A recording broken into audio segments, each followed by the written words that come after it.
Sciatic nerve, we all know, it originates from the union of anterior division and the posterior division of ventral rami of L4, L5, S1, S2, S3. Now, it runs over the lateral pelvic wall and then through the greater sciatic foramen, it is going to the posterior aspect, through the infrapiriformis compartment. Key muscle is piriformis, through the infrapiriformis compartment, it is coming to the posterior aspect. This is the posterior aspect. Okay? And now, sciatic nerve, just above the popliteal fossa. The superior, this is the superior angle of popliteal fossa. Just by the side, just at that level, it divides into two. That is the tibial branch and the common peroneal branch. Now, tibial branch supply all the muscles of the posterior compartment of leg. And the common peroneal, it at the region of neck of fibula, it divides into deep peroneal and superficial peroneal nerve. Superficial peroneal nerve supply the lateral compartment of leg, whereas the deep peroneal supply anterior compartment of leg as well as the dorsum of foot. And posterior tibial, the posterior compartment of leg as well as the sole of foot. Okay? In the gluteal region, it has no innervation. In the posterior compartment of thigh, it supplies hamstring muscles. Semitendinosus, semimembranosus, hamstring part of the adductor magnus, and the long head of biceps femoris. All are supplied by the tibial branch of sciatic nerve. Whereas the short head of biceps femoris is supplied by the common peroneal branch of the sciatic nerve. In the posterior compartment of leg, it is categorized into the superficial and deep muscle. Superficial, that is the lateral head of gastrocnemius, medial head of gastrocnemius, soleus and plantaris. Gastrocnemius, soleus and plantaris, all together known as triceps suri. Often asked in the Viva exam, how many triceps muscle you have. So, triceps brachii, triceps coxae and triceps suri. Triceps brachii, we all know, medial head, lateral head and the long head of triceps. Triceps coxae, that is the operator internus, gemellus superior and gemellus inferior, altogether known as triceps coxae. Coxae means hip. And triceps suri, suri means leg. So triceps suri is the gastrocnemius, soleus and plantaris. They comprise the superficial muscles of the posterior compartment of leg, whereas the deep muscles are tibialis posterior and posteriorly there is flexor aspect. So flexor digitorum longus, flexor hallucis longus, and also there is popliteus muscle. Okay, and the muscles of the sole. So, and anteriorly, anterior compartment muscles, that is tibialis anterior, extensor digitorum longus, extensor hallucis longus, and peroneus tertius. Lateral compartment supplied by the superficial peroneal nerve, and they are peroneus longus and peroneus brevis. The only muscle of the dorsum of foot is the extensor digitorum brevis.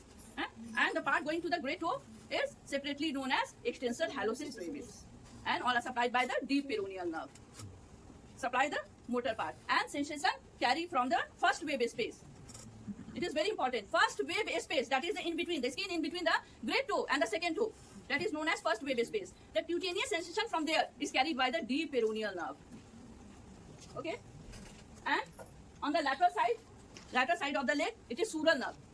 Sural nerve is formed by the sural division of the tibial branch of sciatic nerve and sural branch of the common peroneal nerve. Both altogether form the sural nerve, which carries sensation from the posterior as well as the lateral aspect of the skin of leg. Whereas from the medial side, it is carried by the saphenous nerve. Posterior tibial nerve now divide into, on the lateral side, while traveling through the sole of foot, in the lateral side giving lateral plantar nerve, and on the medial side giving medial plantar nerve.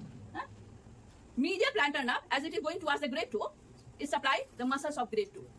That is the flexor hallucis brevis and abductor hallucis brevis, as well as the first lumbrical. The lateral plantar nerve is supplied the muscles of the little toe, that is the abductor digiti minimi and flexor digiti minimi. All the plantar and the dorsal interossei, second, third, fourth lumbrical. All are supplied by the lateral plantar nerve. Here it is written. And regarding the clinical significance of the sciatic nerve, it is also get blocked, the sciatic nerve block. Side of nerve block, it is in between the ischial tuberosity and the greater trochanter. This is the side. It runs just at the center of that line. In between the greater trochanter and one side there is ischial tuberosity, and at the center it passes. And just this is the site of the sciatic nerve block for doing painless hip and knee surgery. Second is the gluteal IM injection.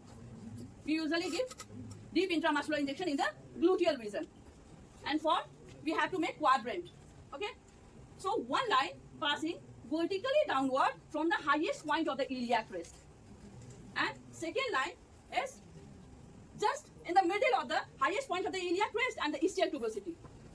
In the middle of that, of that, we have to draw one horizontal line. Is it clear? First, make a vertical line which is passing straight downward from the highest point of the iliac crest. And now draw a horizontal line just at the middle of the distance from the highest point of the iliac crest to the ischial tuberosity. We have to draw one horizontal line. And upper outer quadrant is the site for deep IM injection gluteal region, in order to safeguard all the neurovascular structure and the sciatic nerve. Third is the sleeping foot syndrome. Sleeping foot syndrome, when it crosses in between the greater trochanter and the ischial tuberosity, it is in direct contact with the bone in between the two muscles, that is the adductor magnus and quadratus femoris. And when we sit on the edge of table, it gets compressed in between the bone and the table, and that will lead to temporary paralysis of sciatic nerve, which is known as sleeping foot syndrome. And fourth one is the sciatica. It is a compressive neuropathy, usually due to the herniated disc. Herniated disc, and that will compress the sciatic nerve. Also, it could be due to piriformis syndrome. What is piriformis syndrome? Normally, it gets divided into the common peroneal and tibial at the superior angle of the popliteal fossa. But sometimes it divides before it enters into the posterior aspect. It divides and penetrate the muscle of piriformis, and the piriformis compress that nerve. That is known as the piriformis syndrome. So, in that case also, and any compression of the sciatic nerve during its course, that will lead to sciatica, that will result into the paralysis of the temporary paralysis, and there is cutaneous loss of cutaneous sensation. And first there is pain, tingling, numbness, and after that there will be loss of sensation at the site of distribution of that nerve.